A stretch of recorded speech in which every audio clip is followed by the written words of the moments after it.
Senior US and Iranian officials just wrapped up a second round of indirect talks in Muscat, Oman. Indirect is the key word here. They are not sitting across the table.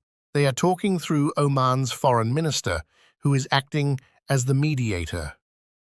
Iran's foreign minister Abbas Araghchi presented Tehran's position. The US side was led by Trump's special envoy, Steve Witkoff, with Jared Kushner also involved. There was even a pause in between.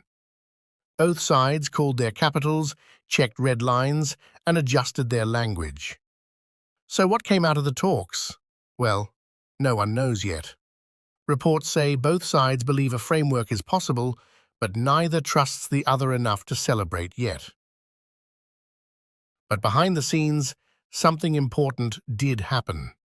For the first time in months, both Washington and Tehran have outlined what they are willing to talk about, and just as importantly, what they refuse to talk about. That alone lowers the temperature slightly, but only slightly. Washington wants Iran to freeze or roll back its nuclear program, give up large parts of its enriched uranium stockpile, limit its ballistic missile program, cut support for regional armed groups, and address its brutal treatment of protesters at home. In order for talks to actually lead to something meaningful, they will have to include certain things. And that includes the range of their ballistic missiles. That includes their sponsorship of terrorist organizations across the region. That includes the nuclear program, and that includes the treatment of their own people. Iran's position is narrower and sharper. Tehran says talks are only about the nuclear program. Missile systems are non-negotiable, and Iran has the right to enrich uranium on its own soil. But here's the pressure point. Iran's economy is in deep trouble, and months of protests have shaken the regime. Human rights groups say thousands have been killed, tens of thousands arrested. Iran says the number is around 3,000.